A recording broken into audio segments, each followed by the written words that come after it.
Hello friends, welcome back to my YouTube channel. मैं हूं professor Nilesh Anandwani और आज मैं आप लोगों को कैंसर के बारे में डिटेल में पढ़ाने वाला हूं। हम सबसे पहले ये जानेंगे कि कैंसर क्या होता है। कैंसर में जो गांठ बनती है जिसे हम कहते हैं ट्यूमर, तो ट्यूमर क्या होती है, क्या सभी ट्यूमर कैंसर में बन जाती है, अगर नहीं तो कितने प्रकार की ट्यूमर होती है, क्या कोई नॉर्मल ट्यूमर भी होती है, तो हाँ, तो हम इन सब के बारे में डिटेल में जानेंगे। कितने प्रकार के कैंसर हैं और वो कितने बेसिकली टाइप में कन्वर्ट हुए हैं, कैंसर कैसे होता है, किससे होता है, कौन कौन सी चीज़ें हैं जो हमें बेसिकली अवॉइड करनी चाहिए ताकि हम कैंसर से बचे रहें, इसके लेबोरेटरी डायग्नोसिस क्या होते हैं, कैसे पता चले हमें कैंसर होता है, साइन एंड सिम्टम क्या होते हैं इसके, बेसिकली वैक्सीनेशन भी होती है कैंसर के बारे में, हाँ या नहीं, और ट्रीटमेंट, इनके बारे में हम आज काफ़ी सारी डिटेल में चर्चा करने वाले हैं। तो चलिए देखते हैं हम कैंसर के बारे में। Let's start.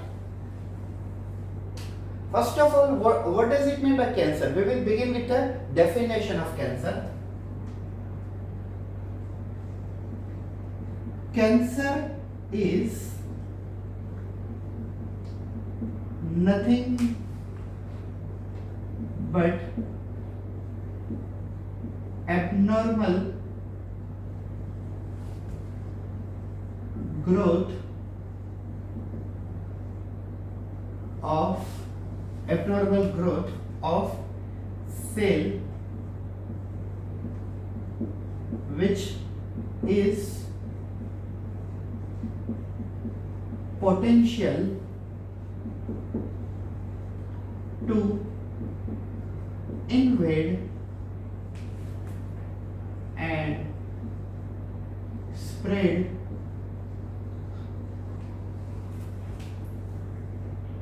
in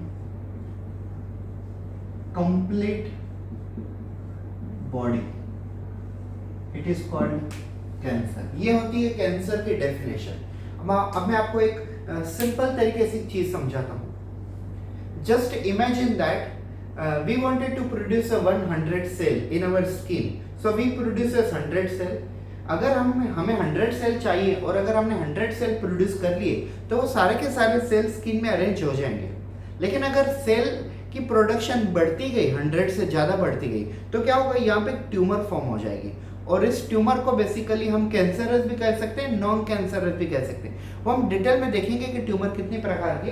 तो ये है डेफिनेशन। कैसी है definition? Cancer is nothing but abnormal growth of a cell which is potential to invade और स्प्रेड इन कंप्लीट बॉडी। तो इन्वेड और स्प्रेड, इन दोनों का मतलब, इन्वेड का मतलब क्या होता है, हमारी बॉडी में नुकसान पहुंचाना, हमारी बॉडी में कुछ डेंजरस इफेक्ट प्रोड्यूस करना, और स्प्रेड का मतलब होता है बॉडी में फैल जाना। ठीक है, तो क्या है, कैंसर एक ऐसा एबनॉर्मल सेल ग्रोथ का डिवीजन है जो हमारी बॉडी में बाकी सारे ऑर्गन्स को, बाकी सारे ऑर्गन के ऊपर नुकसान पहुंचाता है और हमारी पूरी बॉडी में ये फैल जाता है। इसे हम कहते हैं कैंसर। कैंसर एक ऐसा प्रकार का डिसीज है जो हमारी बॉडी के काफी सारे पार्ट्स को नुकसान पहुंचाता है और हमारी पूरी बॉडी में फैल जाता है। इसे हम कहते हैं cancer. Cancer can be defined as it is nothing but abnormal growth of a cell which is potential to invade and spread in all over the body part. This is simply called as a cancer. अब मैं आपको cancer basically होता कैसे है, किससे होता है वो हम बाद में देखेंगे, लेकिन कैसे होता है पहले हम इसके ऊपर फोकस करते हैं। How basically cancer happen, first we have to focus on that so that we will come to know what is mean by tumor.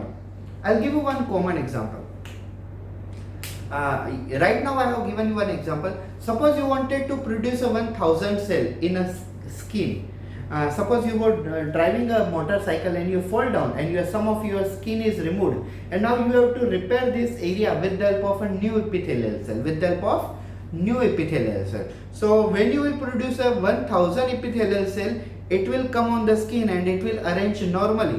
But imagine, suppose you have produced 5000 cell, 10,000 cell, so it is not required by your body. Your body was requiring only 1000 cell, but now you have produced a 5000, 10,000 cell, which is almost 9 to 10 times more. So where you will occupy all this cell, this cell will make a tumor here. Yes. So likewise हमारी body में क्या form होता है, हमारी body में इस प्रकार से क्या फॉर्म होता है, हमारी बॉडी में ऐसे ट्यूमर फॉर्म होते हैं। यहाँ पे लिख लेता हूँ, हमारी बॉडी में ऐसे ट्यूमर फॉर्म होते हैं। तो ट्यूमर कितने प्रकार की होती है? ट्यूमर 2 प्रकार की होती है। मैं पहले आपको बता दूं, मैंने आपको एग्जांपल में बनने जो बताया वो हिंदी में बता देता हूँ। मान लो आपको 1000 सेल्स प्रोड्यूस करने हैं इस एरिया में, ठीक है? तो अगर आपने 1000 सेल प्रोड्यूस कर लिए तो वो यहाँ पे अरेंज हो जाएंगे। लेकिन अगर आप जब 1000 सेल प्रोड्यूस कर रहे हो उस वक्त अगर आपकी सेल में कुछ क्रोमोसोम में या तो डीएनए में कुछ म्यूटेशन हो जाता है और आप 1000 सेल्स की जगह पर 5000 या तो 10000 सेल प्रोड्यूस कर लेते हो, तो 1000 सेल तो यहाँ पे अरेंज हो जाएंगे और बाकी जो 5000 या तो 10000 सेल है वो क्या हो गए? वो यहाँ पे ट्यूमर, गांठ बन जाएगी, तो उसे हम कहेंगे ट्यूमर। लेकिन सभी ट्यूमर कैंसरस नहीं होती है। There are basically 2 types of tumour. One tumour is consider as benign tumor and second is considered as malignant tumor. Benign tumor is also known as non-malignant. benign tumor को हम non-malignant tumor कहते हैं और दूसरी जो tumour होती है उसे हम कहते हैं malignant tumor। तो मतलब क्या होता है? malignant tumor का दूसरा नाम होता है cancerous tumor and non malignant tumour का नाम होता है नॉन कैंसरस ट्यूमर।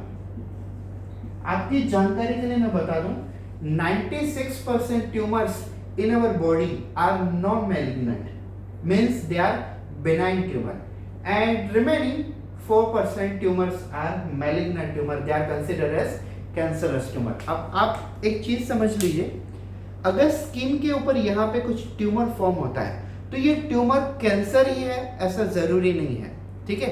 और ये ट्यूमर नॉर्मल ही होगी ऐसा भी जरूरी नहीं। वो हमें बेसिकली लेबोरेटरी डायग्नोसिस से पता चलेगा कि ये कैंसर मतलब ये ट्यूमर कौन से प्रकार की है, क्या ये नॉर्मल ट्यूमर है, क्या ये मैलिग्नेंट ट्यूमर है। तो नॉर्मल ट्यूमर का मतलब क्या होता है? Normal tumour means a tumour in which cells are more than the normal, they are more than the normal but they can be controlled. But malignant tumor or cancerous tumors are those tumor in which cells are abnormal and plus they are not stopping, they are moving, continuing. एक example बताता हूं मैं।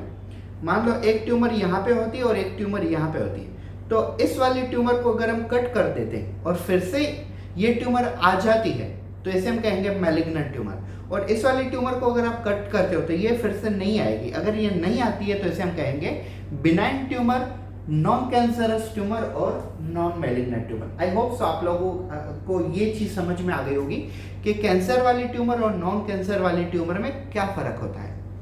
Malignant tumors are those tumor in which all the cells are abnormal and plus they are growing continuously. Once you will cut them, they will again come, and even though it will come faster than the previous. And non-malignant tumors are those tumor which are considered as a non-cancerous or they are considered as a you can say temporary tumor. Once you cut this tumor, they will not again come just because they are temporary formed tumor. These are benign tumor. तो ये 2 प्रकार की हमारी body में tumours होती है। अब हम बेसिकली ये देखते हैं कि साइन एंड सिम्टम्स कौन से होते हैं कैंसर में। Yes, what are the common sign and symptoms in the cancer? So basically the sign and symptoms in the cancer, the sign and symptoms in the cancer are also depending on which type of cancer is occurring in our body. Cancer के sign and symptom उसके ऊपर भी depend करता है कि हमारी body में फिलहाल कैंसर कौन से प्रकार का है और किस चीज से हुआ है। Which type of cancer is having in your body and it is caused due to what? It is caused due to which organism, whether it is a physical particle, chemical particle or smoking, drinking, caffeine, etc. etc. किस चीज से cancer हुआ उसके ऊपर भी sign and symptom होते हैं। लेकिन मैं कुछ 5-6 जो साइन एंड सिम्टम कॉमन सभी प्रकार के कैंसर में आते हैं मैं वो आपको बता रहा हूँ। Common sign and symptom in cancer is fever,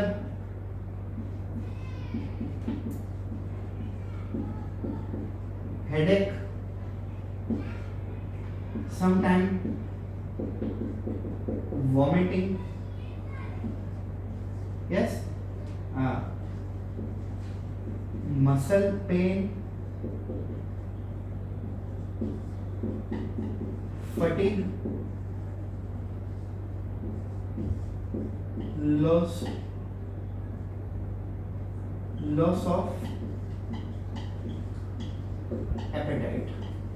तो ये वाले जो कुछ साइन एंड सिम्टम है, ये सभी प्रकार के कैंसर, ऑलमोस्ट अगर मैं आपको कहूं तो कैंसर मोर देन 100 टाइप्स होते हैं। कैंसर के आज तक 100 से भी ज़्यादा प्रकार होते हैं, मतलब कैंसर 100 से भी ज़्यादा हैं। तो अगर कैंसर अगर इतने सारे हैं तो हमें कैसे पता चलेगा साइन एंड सिम्टम से?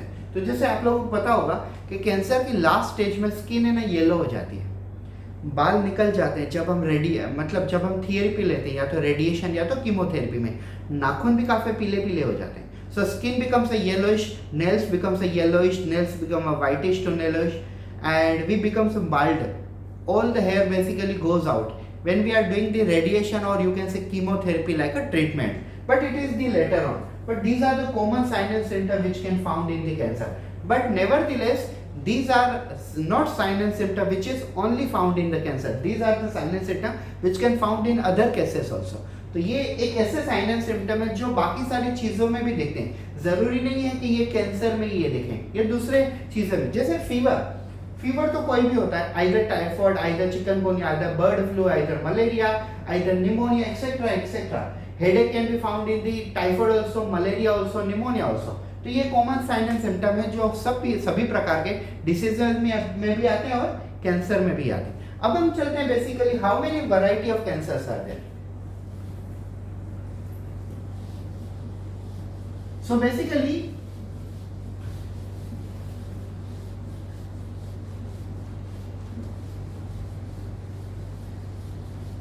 I forgot to tell you one thing.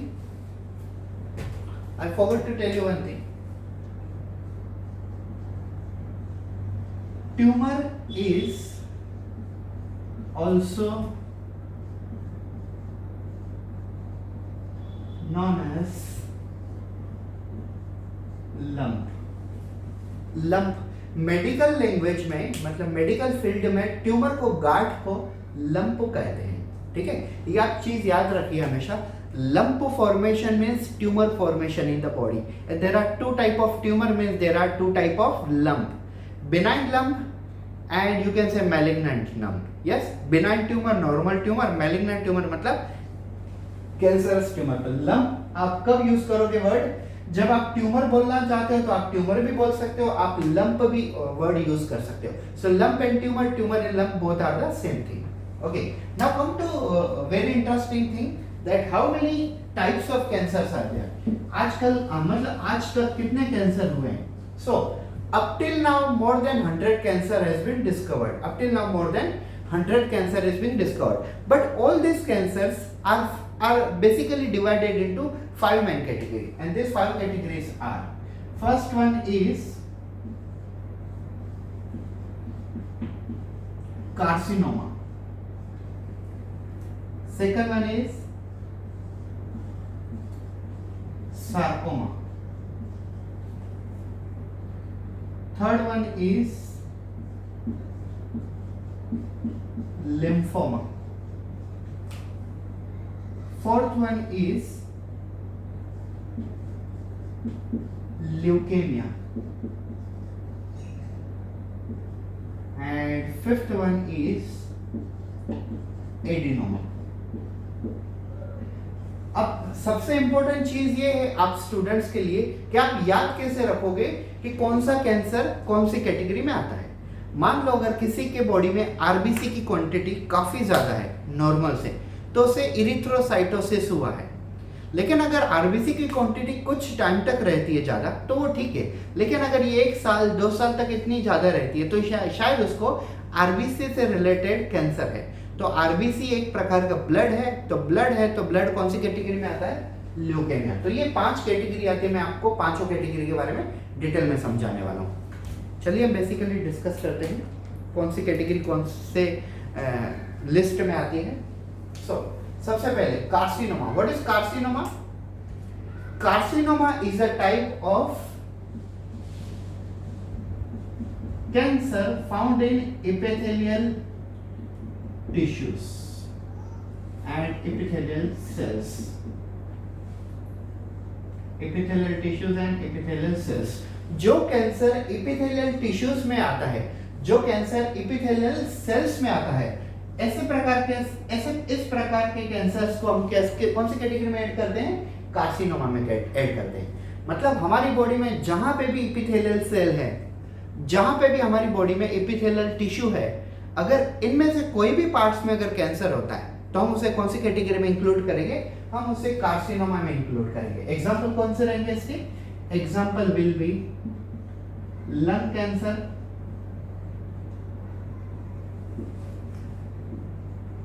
Breast cancer,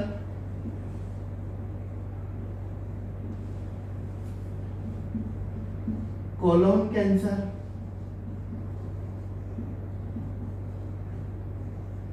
bowel cancer and skin cancer. तो ये सब इसमें आ जाएंगे। एक्चुअली हमारी बॉडी में मतलब मोर देन 100 से ज्यादा कैंसर डिवाइड हुए हैं, 100 से ज्यादा केसेस कैंसर के डिस्कवर्ड हुए, तो सभी के सभी यहाँ पे लिखना पॉसिबल नहीं। तो मैंने कुछ एग्जांपल जो अभी मेरे जहन में आ रहे हैं, मेरे सामने जो आ रहे हैं, बेसिकली जिनको मैं रिकॉल कर पा रहा हूँ, याद कर पा रहा हूँ, उनके कुछ एग्जांपल मैंने यहाँ पे लिखे हुए हैं। Up till now, more than 100 cancers has been discovered. So it is very difficult task to manage all the cancer, all the example put in this 5 categories. So whatever example I am recalling right now, remembering right now, I am putting these examples. Second one, sarcoma. What is sarcoma? Sarcoma is a type of a cancer which is related to connective tissue. Now just imagine where is the connective tissues are available. Connective tissues are available in several parts of our body. They are available in several parts of our body. I'll tell you a few examples. Bone cancer. Bone is a type of connective tissue. Then cartilage cancer. Bone cancer, cartilage cancer. This cartilage may be the thyroid cartilage present in our thyroid gland. Bone can be the any parts of bone in our body. Even though bone marrow cancer also include under the category called as a sarcoma. तो carcinoma को आप कैसे याद रखोगे? अगर cancer epithelial tissue में, epithelial cells में पाया जाता है तो उसे हम कहेंगे carcinoma. If a cancer found in epithelial tissue or epithelial cell, it is comes under carcinoma. फिर आपको कुछ याद रखना पड़ेगा कि हमारी बॉडी में एपिथेलियल सेल कहाँ पे हो सकते हैं. Then cancer found in the connective tissue is called as a sarcoma, and it may be the bone marrow, it may be the bone cancer, it may be the cartilage cancer. Cartilage and bone, and even though you can say bone marrow, they all are the part of a connective tissue. I would like to tell you, blood and lymph, they both are also the type of a connective tissue. But remember, blood and lymph are not placed under sarcoma, क्योंकि blood और lymph ये दोनों liquid हैं. ठीक है, blood और lymph ये दोनों लिक्विड होने के कारण इनको सार्कोमा कैटेगरी में नहीं ऐड करते. अब लिम्फोमा क्या होता है? Lymphoma cancer related to lymph node, you can say thymus और immune system, it is comes under lymphoma. अब आपको मैं बता दूं कि जितने भी ऑर्गन हमारी बॉडी में इम्यूनिटी से रिलेटेड है, जितने भी ऑर्गन हमारी बॉडी में इम्यूनिटी से रिलेटेड है, वो सारे के सारे ऑर्गन, इनमें से अगर कोई भी ऑर्गन में अगर कैंसर होता है तो वो कौन सी कैटेगरी में आ जाते हैं? लिम्फोमा. फिर वो लिम्फ नोड हो, थाइमस हो, या तो इम्यून सिस्टम का कोई भी पार्ट हो. इवन तो कभी कभी बोन मैरो को भी लिम्फोमा में कैटेगरी में इंट्रोड्यूस किया जाता है, बोन मैरो को भी उसमें ही इंक्लूड किया जाता है, क्योंकि बोन मैरो के अंदर भी बी लिम्फोसाइट प्रोड्यूस होते हैं और वहीं पे मैच्योर होते हैं. So all the cancer which is associated to immunity organ or immune organ, they all comes under basically lymphoma. What is leukemia? Leukemias are simply considered as blood cancer. So blood cancer comes under leukemia. If anyone is having a cancer related to RBC, WBC, platelet, or if anyone is having cancer related to plasma, or simply hemoglobin, it comes under the leukemia category. All the blood cancer included under leukemia. I found somewhere in one photograph it was given that 42 type of cancer out of more than 100 are belongs to leukemia category. मतलब 42 type तो सिर्फ blood cancer के ही आते हैं. Adenoma, glands associated to cancer, they comes under adenoma. मतलब हमारी body में जितने भी ग्लैंड्स हैं, फिर वो पिट्यूटरी ग्लैंड हो, फिर वो थायराइड ग्लैंड हो, फिर इवन दो एड्रिनल ग्लैंड हो, पेंक्रिया हो, अगर कोई भी ग्लैंड्स में कैंसर पाया जाता है तो वो बेसिकली कौन सी कैटेगरी में इंक्लूड होगा? It will be included under adenoma. तो ये 5 प्रकार के बेसिकली कैटेगरी हो गए. मैं फिर से एक बार रिकॉर्ड करवा देता हूँ. We means in the research field up till now more than 100 type of a cancer has been discovered, but all these 100 type of cancer they are categorized under 5 main category, and these 5 main categories are carcinoma, sarcoma, lymphoma, leukemia, adenoma. Carcinoma is a type of cancer which is related to epithelial cells and epithelial tissue. So wherever epithelial cell or epithelial tissue is available, all these parts can show carcinoma type of a cancer. Sarcoma is a type of cancer which is associated to connective tissue, which may include bone marrow and even the cartilage. And lymphoma is a type of you can say cancer. Lymphoma is a category of a cancer which includes all the cancer which is related to immune system. And leukemia is a type of cancer which is related to blood cancer. And finally, cancer which is related to glands, it is called as a adenoma. तो जितने भी discovered हुए cancer वो इन्हीं 5 category में से होते हैं जनरली. तो ये 5 कैटेगरी के बेसिकली कैंसर हैं. तो चलिए हम देखते हैं आगे.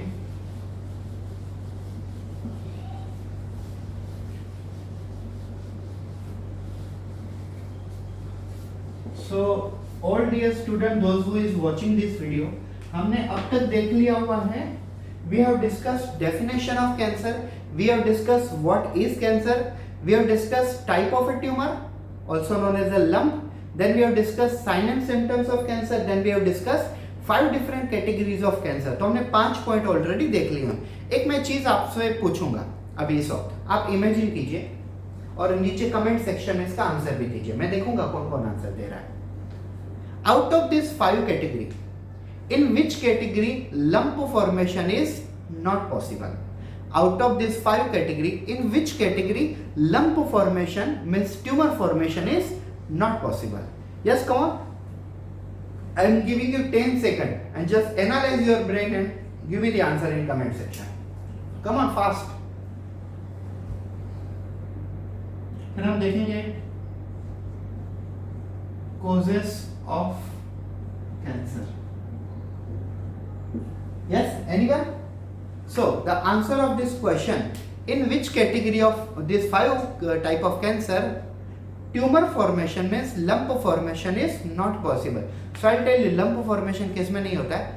ल्यूकेमिया में नहीं होता है. Yes, आप लोगों ने किसी ने अगर ल्यूकेमिया आंसर दिया तो वो सही है. तो ल्यूकेमिया में क्यों नहीं होता है उसका सिंपल लॉजिक है. इन 5 कैंसर में से लिक्विड वाला कौन सा था? लिक्विड वाला था ब्लड कैंसर. और ब्लड और लिम्फ ये किस में फ्लो होते हैं? आर्टरी, वेन, इनमें फ्लो होते हैं. और आर्टरी और वेन की साइज काफ़ी छोटी होती है. और इन छोटी आर्टरी और वेन में अगर ट्यूमर फॉर्मेशन हो जाता है तो आर्टरी और वेन का जो फ्लो होगा वो ब्लॉक हो जाएगा. इसके लिए हमारी बॉडी में कभी भी लंप फॉर्मेशन ल्यूकेमिया कैटेगरी में नहीं आता है. लंप फॉर्मेशन मतलब ट्यूमर फॉर्मेशन कभी भी ब्लड कैंसर में इंक्लूड नहीं होता. Now let's begin with the causes of cancer. Means in a simple meaning of this point, causes of cancer means what is a reason of cancer. So the reason of cancers are also known as a carcinogens. अब carcinogens का मतलब क्या होता है? जिससे हमें cancer होता है उसे हम क्या कहते हैं? उसे हम कहते हैं कार्सिनोजेन. जिससे हमें कैंसर होता है उसे हम कहते हैं carcinogens. So carcinogens are those chemical, physical material, biological material which are responsible for causing cancer. इनको हम कहते हैं carcinogen. तो बेसिकली हम देखते हैं कार्सिनोजेन क्या है। तो ये देखिए, all the carcinogens are basically divided into 5 categories. All the carcinogens are divided into 5 categories. So which are those categories? First, biological. Second, physical. You can say radiation. And third one, chemical. Fourth one, environmental. And fifth one, which is common,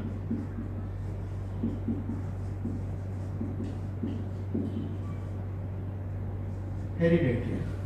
now आप ये सोचोगे कि अगर cancer भी हेरिडेटरियल होता है, लेकिन actually cancer हेरिडेटरियल नहीं होते हैं। कुछ जीन्स होते हैं हमारी बॉडी में जो हमें पेरेंट्स से हमारी बॉडी में आते हैं, तो कभी कभी कैंसर उससे भी होता है, और ऐसे जीन्स को हम कहते हैं ऑन्कोजीन्स।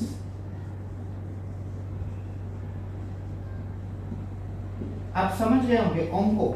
अभी आपको शायद इन वर्ड्स के बारे में कुछ पता नहीं, मैं आपको 3-4 वर्ड्स के बारे में बताता हूँ। कुछ वर्ड्स पहले सुन लीजिए यहाँ पे। First one is oncology, second one is oncologist. आप लिखना चाहो तो लिख सकते हो ये सब चीजें, oncology, oncologist, oncogenes and metastasis. See, what is oncology? Oncology is nothing but study of a cancer. Logy means study and onco means cancer. Study of cancer is known as a oncology. What is an oncologist?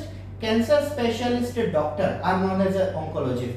After completing MBBS, few people are doing specialized in the oncology. मतलब अगर वो MD जैसे cardiology में करते हैं, heart specialist, urology में करते हैं, kidney specialist, excretory system specialist, ऐसे अगर कोई कैंसर में स्पेशलिटी करता है तो उसे हम कहते हैं cancer specialist, oncologist. Oncogenes, the genes which can causes cancer, they are known as oncogenes.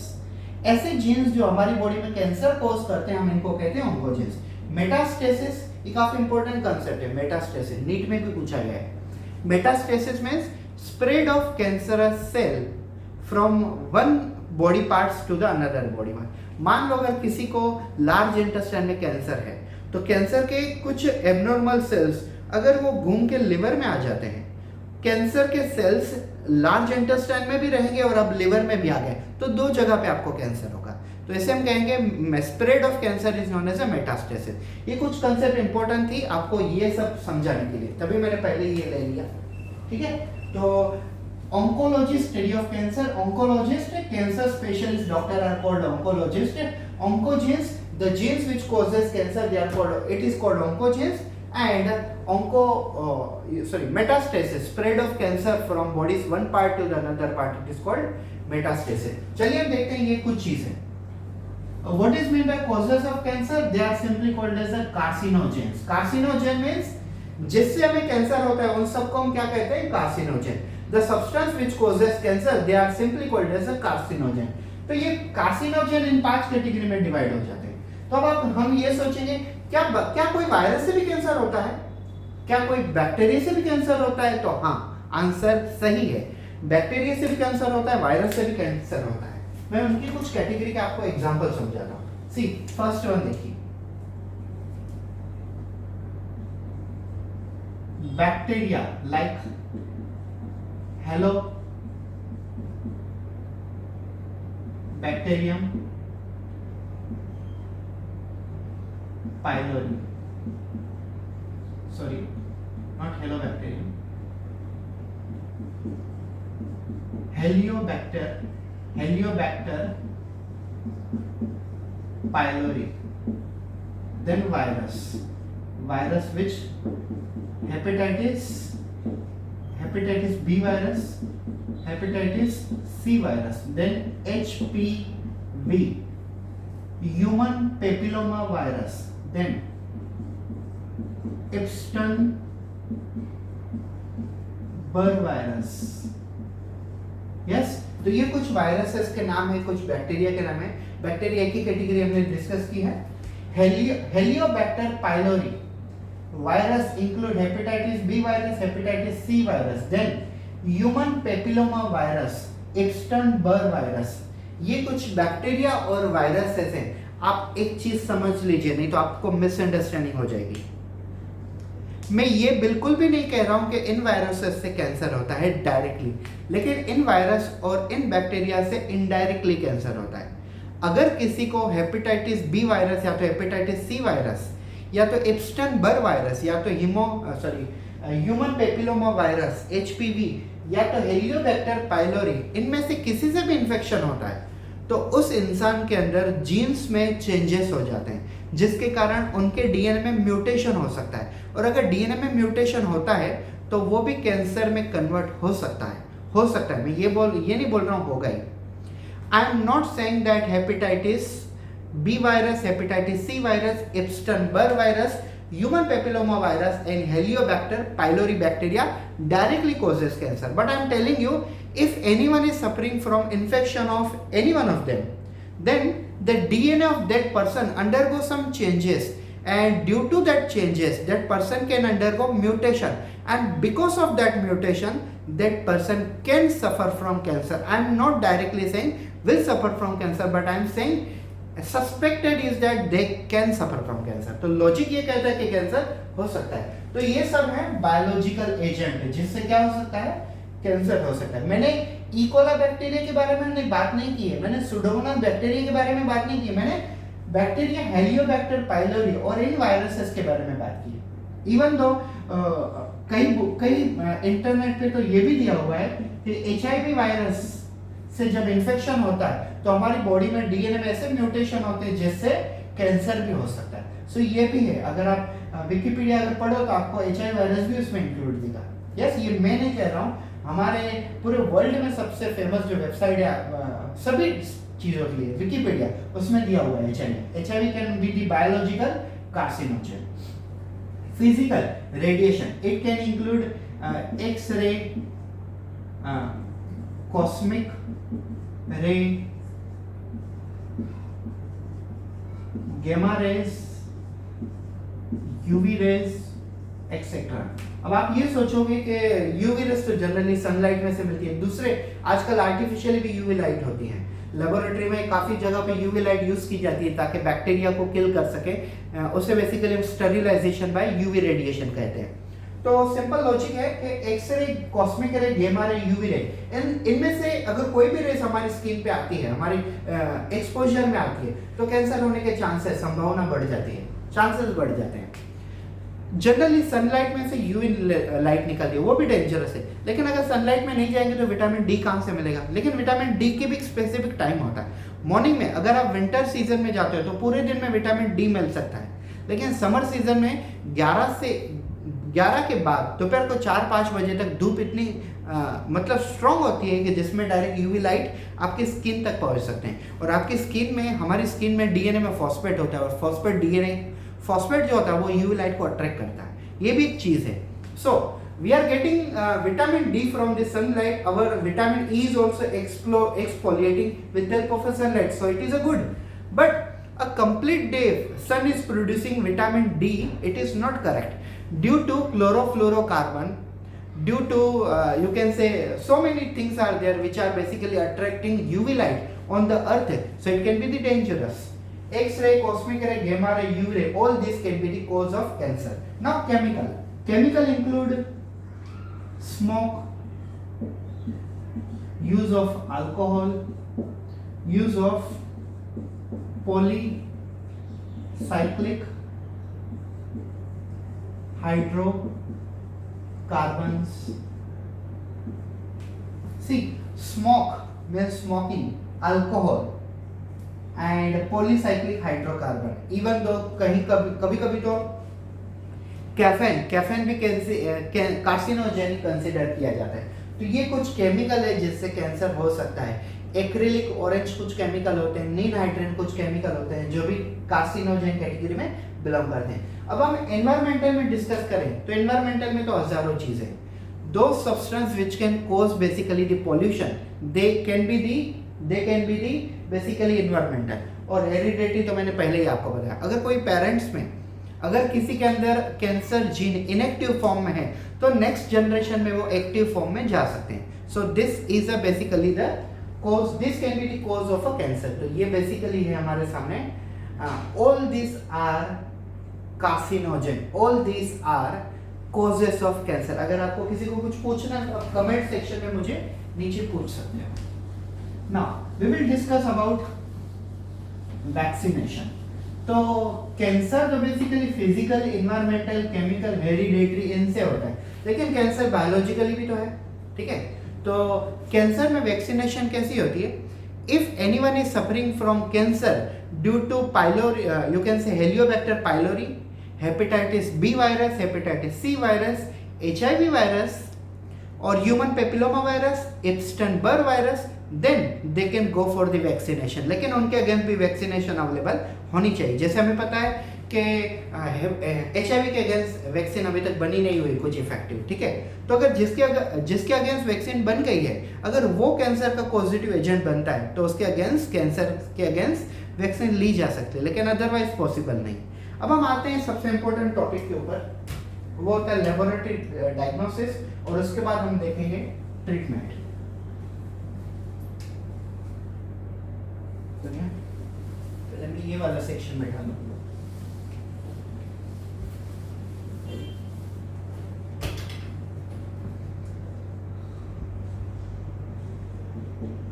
Lab diagnosis. Can you guess any laboratory test which is used to check cancer? So I'll tell you a few things, like a MRI, CT scan,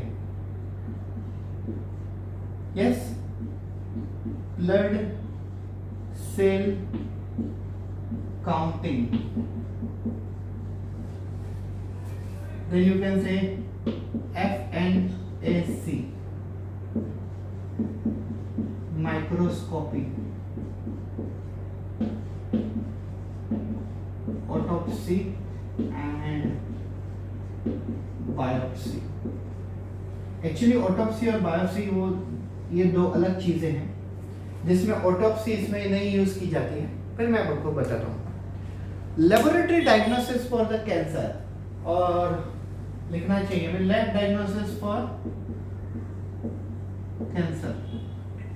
So laboratory diagnosis for the cancer can be done by all these tests। First one MRI stand for magnetic resonance imaging। अगर आपको full form लिखना है तो video को pause करके लिख सकते हो आप, magnetic resonance imaging.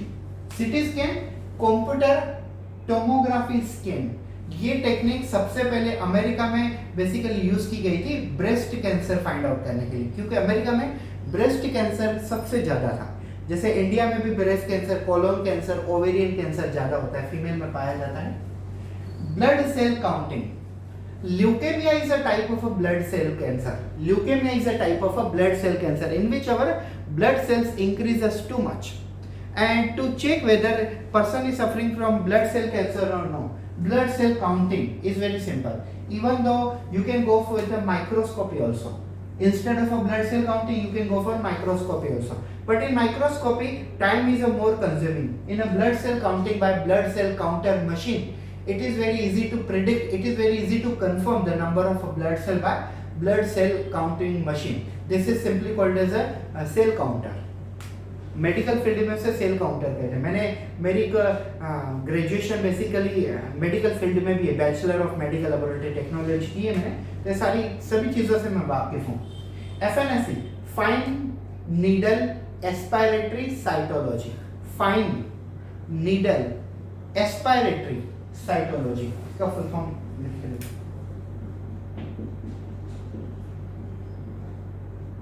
Fine needle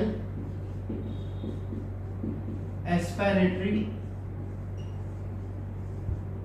cytology. Fine needle aspiratory cytology is used to suck the fluid from the abdomen, fluid from any parts which is soft parts of our body. हमारी body में अगर कहीं पे soft parts में अगर cancer है तो उस पार्ट्स में से बेसिकली फ्लूइड को निकाल के उस फ्लूइड को माइक्रोस्कोप के अंदर चेक करना कि ये हमारे बॉडी के नॉर्मल सेल्स है या तो एबनॉर्मल सेल है, तो उसे हम कहते हैं fine needle aspiratory cytology. Then microscopically you can also see what is autopsy and what is biopsy. अगर आप कोई लिविंग बॉडी के अंदर से कोई टिश्यू एग्जामिन करते हो तो आप उसे कहते हो बायोप्सी. और अगर आप किसी डेड पर्सन की बॉडी में से टिश्यू को एग्जामिन करते हो तो उसे आप कहते हो ऑटोप्सी. ऑटोप्सी को हम पीएम भी कहते हैं. पीएम मतलब postmortem. So when you are removing any tissue, any cell from the any tissue, any cell or any organ from the dead body, it is called autopsy. You can it might be that you are doing postmortem. And biopsy, when you are removing cell, tissue or organ from any living body, it is simply called as a biopsy. तो जब भी हम कोई भी patient को जब cancer की test करने के लिए, एफएनएसी करने के लिए या तो बायोप्सी करने के लिए बोला होता है, तो उसके दो ही मेन पर्पस होते हैं, to check whether person is having normal tumour और whether person is having abnormal tumour. So this is about laboratory diagnosis. Now come to the final topic of our point, cancer. This topic is treatment of cancer.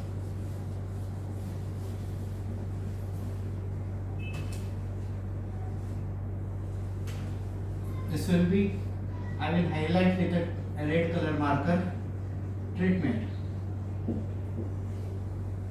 So there are number of treatments are available for the cancer.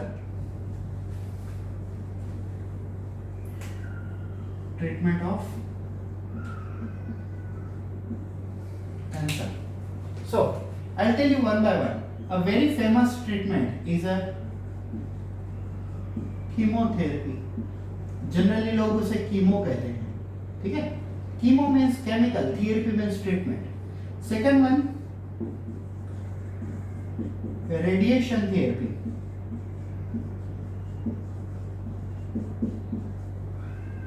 And third one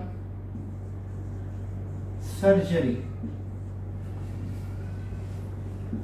fourth one, are you able to see? Because color of marker is getting dull.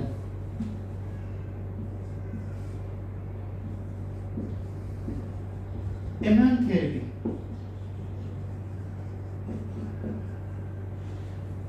Fifth one, gene therapy. Gene therapy मैंने आपको पढ़ा है. And last one, hormone therapy.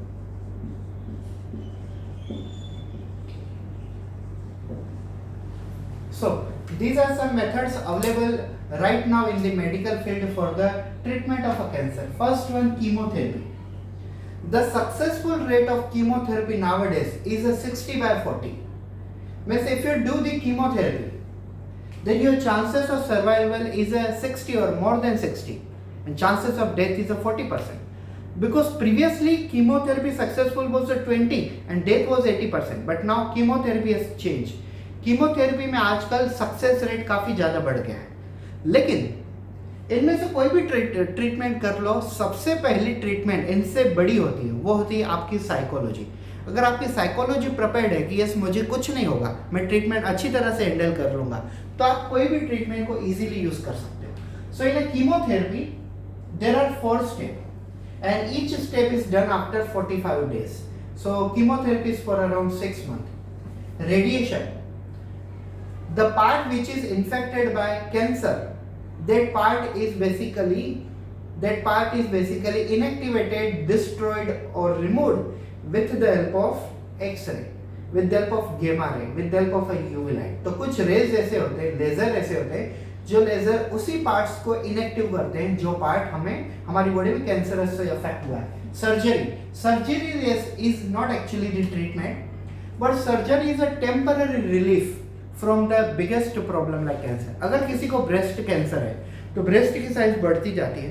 Breast की size अगर बढ़ जाती है, मान लो लेफ्ट साइड की ब्रेस्ट की साइज अगर बढ़ जाती है तो वेट बढ़ जाता है. वेट बढ़ जाता है तो ब्रीदिंग में प्रॉब्लम होती है, बीटिंग हार्ट बीटिंग में भी प्रॉब्लम होती है। तो ऐसे सिचुएशन में डॉक्टर उनको ब्रेस्ट कैंसर सर्जरी का ऑप्शन देते हैं। लेकिन ब्रेस्ट कैंसर अगर आप सर्जरी करते हो तो काफ़ी कम समय में फिर से इतनी गांठ बन जाएगी। So surgery is not the perfect option. Surgery कब सजेस्ट करते हैं डॉक्टर? जब इनमें से कोई ऑप्शन अवेलेबल नहीं होता है। Temporary solution is surgery. Immune therapy, immunity, when the person is suffering from lymphoma, their immunity is very down, so they can take a immune therapy. Immunity is taken from outside, it's called immunotherapy. Gene therapy, if any genes is defected, like अगर कोई genes में mutation हो गया है तो उसे आप treat कर सकते हो by use of gene therapy. And hormone therapy simply when someone is suffering from adenoma, अगर किसी को glands में कैंसर हो गया है और वो ग्लैंड्स इसेंशियल हार्मोन प्रोड्यूस नहीं कर रही है तो उस समय बेसिकली हम हार्मोन थेरेपी यूज कर सकते हैं। सो ये था हमारा टॉपिक कैंसर के बारे में। इसमें हमने क्या क्या डिस्कस किया? What we have discuss in this point? We have discuss introduction to cancer, we have discuss definition of cancer, we have discuss tumour, we have discuss type of tumour, we have discuss cancer, type of cancer, 5 category, then we discuss sign and symptom, we discuss causes of cancer, we discussed laboratory diagnosis, we discussed treatment of cancer. Yes, so ये हमने 10 points देखे cancer के बारे में in detail. Thank you so much for watching this video.